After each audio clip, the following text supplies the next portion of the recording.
रामपुर नाम का एक गांव था। उस गांव में बहुत ही शांति थी। पर एक रात उस गांव में कुछ अलग ही घटना था। सभी जानवर बहुत ही घबरा रहे थे। सुबह सुबह उसी गांव का एक छोटू दादा नाम का आदमी चिंटू पिंटू के पास जाता है और बताता है कि मेरे गाय चोरी हो चुकी है। छोटू दादा, आप फिक्र मत कीजिए, हम आपकी गाय ढूंढ लेंगे। ठीक है चिंटू पिंटू। तब चिंटू पिंटू और उनका रोबोट जंगल में आ जाते हैं। रोबोट, कुछ पता लगा उन गायों के बारे में? मैं उन्हें डिटेक्ट नहीं कर पा रहा हूँ सर। अच्छा, तो कोई और जगह देख लेते हैं। तब वे सभी के सभी अपने पास के शहर में जाते हैं और वहाँ पर गायों की खोज करने लगे। रोबोट, कुछ मिल रहा है? गायों का पता लगा? सर पता नहीं, पर मैं सिग्नल्स ही डिटेक्ट नहीं कर पा रहा। अरे नहीं, ये क्या हो रहा है रोबोट के साथ? और यहाँ गांव में छोटू दादा चिंटू पिंटू का इंतजार कर रहे थे। वो काफी परेशान भी थे। छोटू दादा, हमें माफ कर दीजिए, हम आपकी गायों को नहीं ढूंढ पा रहे। अरे नहीं, ऐसे तो मैं बर्बाद हो जाऊंगा। गाँव वालों, मेरे रहते हुए कोई बर्बाद नहीं हो सकता। वो आदमी सभी के सभी गायों को ढूंढ लेता है और उन्हें सही सलामत गांव में लाता है। अरे वाह, मेरी गाय। तुम कौन हो और तुम्हें ये गाय कहाँ से मिली? मैं राक्ष हूँ और मैं एक जादूगर हूँ। ये गाय मैंने मेरे जादू से ढूंढी है। धन्यवाद जादूगर जी, आपके बहुत उपकार। गाँव वालों, आज से मैं भी तुम सबके रक्षा करूंगा। उस जादूगर की बातें सुन के गाँव वाले खुश हो जाते हैं। अरे वाह, हमारे रोबोट के साथ और एक रक्षक मिल गया गाँव को। रात में छोटू दादा रात को अपने घर के सामने शांति से सोए हुए थे। उनके घर के सामने एक बहुत ही बड़ा मॉन्स्टर आ जाता है। सभी कुत्तों में आफरा तफरी मच जाती है। अरे कोई मुझे बचाओ, बचाओ। वो राक्षस छोटू दादा को अपने हाथ में पकड़कर किडनैप करके ले जाता है। अगले दिन चिंटू पिंटू और गांव वाले उनके घर के सामने आ जाते हैं।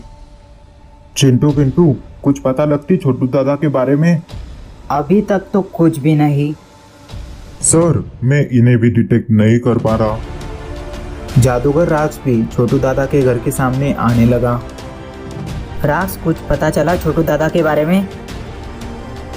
नहीं, अभी तक तो मुझे छोटू दादा के बारे में कुछ भी पता नहीं लगा। चलो राज, हम छोटू दादा को साथ मिलकर ढूंढते हैं। नहीं नहीं नहीं, अभी दोपहर हो गई है। मुझे एक काम करना है, मुझे जाना होगा। अरे पर हमें छोटू दादा को ढूंढना है। वो जादूगर चिंटू पिंटू की बातों को नजरअंदाज करके वहां से चला जाता है। अरे अचानक इसको क्या हुआ? जाने दो पिंटू, उसे कुछ काम होगा। आज हमें पता लगाना ही होगा कि गाँव वालों के साथ क्या हो रहा है। हाँ चिंटू, जो हमारे साथ खेल रहा है ना, उसका पता आज हम लगा के रहेंगे। उस रात को चिंटू पिंटू और उनका रोबोट छुप के गांव पर नजर रख रहे थे। गांव में देर रात को कोई तो आ रहा था। अरे यह इस वक्त यहाँ क्या कर रहा है?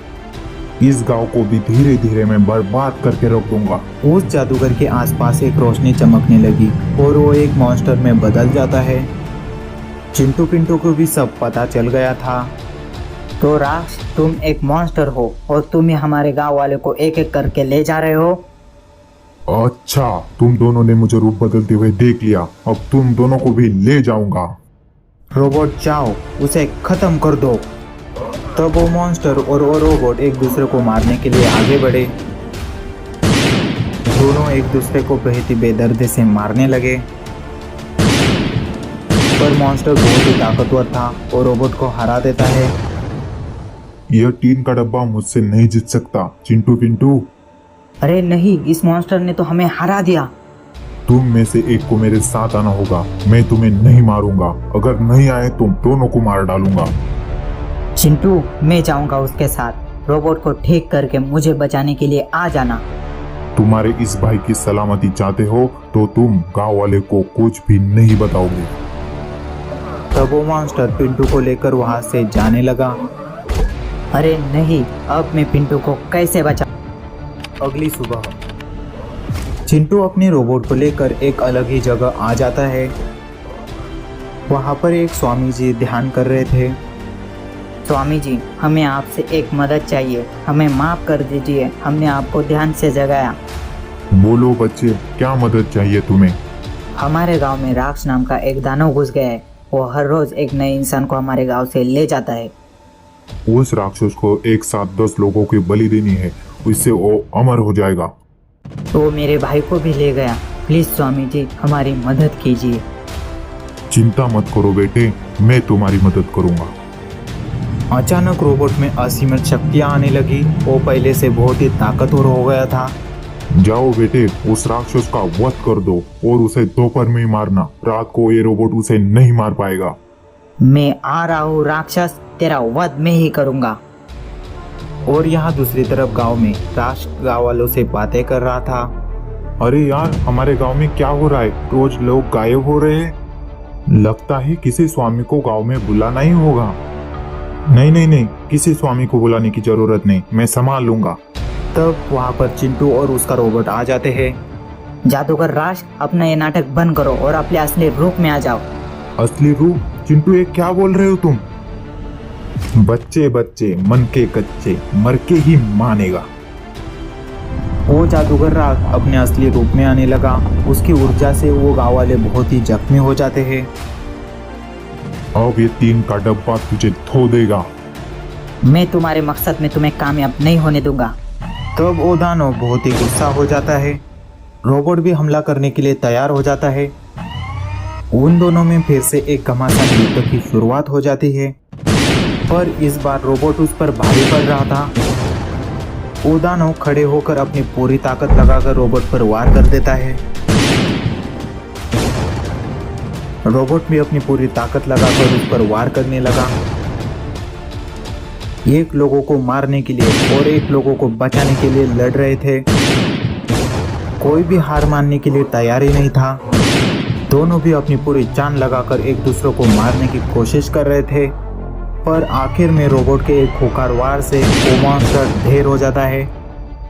यस, मैंने मेरे भाई को बचा लिया।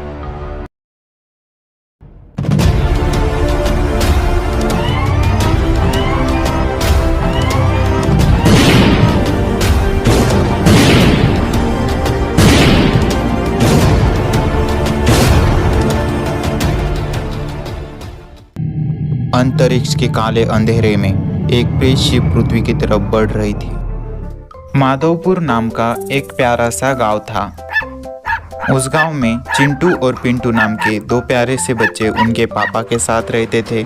उनके पापा उनका पेट भरने के लिए ट्रैक्टर चलाया करते थे। एक दिन चिंटू पिंटू एक बॉल खेल रहे थे। अरे वाह बकू, कितना अच्छा रोबोट है, कहाँ से लाया तुमने? रहने दो चिंटू, ये तुम्हारे औकात से बाहर है। वे उसका बॉल फेंक देते हैं। बुटके बकू, तुमने ये क्या कर दिया? मेरा बॉल क्यों फेंक दिया तूने? मेरी मर्जी। अब तुम दोनों यहाँ से निकल जाओ, नहीं तो हम बहुत पीटेंगे तुम्हें। वो दोनों नाराज होकर जंगल में आ जाते हैं। थोड़ी देर बाद वो दोनों एक दूसरे के साथ पानी में खेल रहे थे। वहाँ पर एक बड़ा सा पत्थरों के बीच में फंस गया था। पानी के बाहर आने के बाद वो यहाँ वहाँ टहलने लगे। उन दोनों को पानी में खेलकर बहुत अच्छा लग रहा था। चिंटू, वहाँ देख, वहाँ सांप है। अरे नहीं, वो फंस गया लगता है। चल उसे हम आज़ाद करते हैं। तब वो दोनों उस पत्थर को थोड़ा सा हटाने की कोशिश करते हैं। वो सांप वहाँ से निकल जाता है और चिंटू पिंटू भी काफ़ी खुश होते हैं। तब वो सांप उनकी तरफ देखता है और चला जाता है। अच्छा हुआ हमने देख लिया, नहीं तो आज ये मारा ही जाता। हाँ चिंटू, चल अब घर निकलते हैं। अगले दिन चिंटू पिंटू और उसके पापा उस जंगल में घूमने के लिए आ जाते हैं। चिंटू के पापा काफ़ी खुश थे। जिस सांप को चिंटू पिंटू ने बचाया था, उसी सांप ने चिंटू पिंटू के पापा को काट लिया। तब चिंटू पिंटू के पापा नीचे गिर गए। अरे सांप, तुम्हें बचा के हमने बहुत बड़ी गलती कर दी। तुम्हें उसी दिन हमें तड़प तड़प के मरने के लिए छोड़ देना चाहिए था। तुमने हमारे ही पिता को काटा। बच्चों, में एक जादुई सांप हूँ और ये प्रकृति का नियम है। जो एक बार आएगा वो हमेशा के लिए चला जाएगा। पर तुमने हमसे हमारे पिता छीन ले, हम तुम्हें कभी माफ नहीं करेंगे। चिंटू पिंटू, तुम दोनों ने मेरी जान बचाई थी, इसलिए मैं तुम्हारे पिता को एक रोबोट में बदल दूंगा। तब अचानक वहां पर एक रोशनी चमकने लगती है और वहां पर एक धमाका होकर एक रोबोट आ जाता है। बच्चों, यह एक जादुई रोबोट है और ये तुम्हारी हमेशा हर वक्त रक्षा करता रहेगा। पर उसी समय उस गांव के बर्फीले पहाड़ पे कुछ अलग ही घट रहा था। वहां पर दो एलियन आ जाते हैं। हमारी रिक्वायरमेंट के अनुसार हमारे लिए सबसे अच्छा गांव माधुपुर ही होगा सर। उस गांव में हमारे लिए कोई खतरा तो नहीं? वहां पर सिर्फ एक रोबोट हमारे लिए खतरा बन सकता है, पर हमारे 3 रोबोट उसे संभाल लेंगे। तो जाओ, अटैक कर दो उस गांव पे। तब वो एलियन अपने 2 रोबोट के साथ उस गांव में आ जाता है। कौन हो भाई और कहाँ से आए हो, और ये 2 रोबोट तुम्हारे पास कैसे? तुम्हारा एक गांव और तुम्हारा एक रोबोट, आप सब मेरे कब्जे में होगा। जाओ शिवन, तोड़ फोड़ के रख दो उस रोबोट को। अब यह कौन सी नई मुसीबत पीछे पड़ गई? जाओ रोबोट, तुम भी मारो उसे।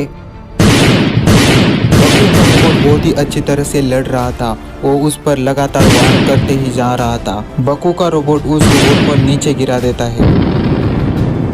अच्छा, तो पावरफुल हो। C2 हमला कर दो। उस रोबोट की एक ही किक से वो रोबोट ढेर हो जाता है। चिंटू पिंटू अपने रोबोट को लेकर गांव में आ जाते हैं, पर उन्हें कुछ भी समझ नहीं आ रहा था कि क्या हो रहा है। चिंटू पिंटू, ये रोबोट तुम्हारे पास कैसे? पर तुम मेरे रोबोट को बचा लो चिंटू पिंटू, प्लीज मेरे रोबोट को बचा लो। ये दूसरा रोबोट कहाँ से आ गया? रोबोट, उसे भी तोड़ दो। अरे नहीं, यह तो हमारे गांव को तबाह करने के लिए आया लगता है। रोबोट जाओ, उसे मार दो। तब वो दोनों एक दूसरे को मारने के लिए आगे बढ़े। चिंटू का रोबोट उस रोबोट पे बहुत ही भारी पड़ रहा था। वो उसे लगातार मार के नीचे गिरा देता है। अब तुम क्या करोगे? अब तो तुम्हारा ये भी रोबोट हार गया। इतनी भी क्या जल्दी है बच्चों, अभी तो मेरा मास्टर स्ट्रोक बाकी है। C3 आ जाओ। अब कौन सा नया मास्टर स्ट्रोक बाकी है इसका? तभी वहां पर तीसरा रोबोट आ जाता है। वो चिंटू के रोबोट पे सीधे ही आंख से वार करने लगता है। अरे नहीं, ये तो लोहे को पिघलाने वाली आग है, तो इसे कैसे कुछ नहीं हो रहा? क्योंकि ये एक जादुई रोबोट है और इसमें मेरे पापा बसे हैं। तब वो दोनों रोबोट एक दूसरे को बेहद ही बेदर्दी से मारने लगते हैं।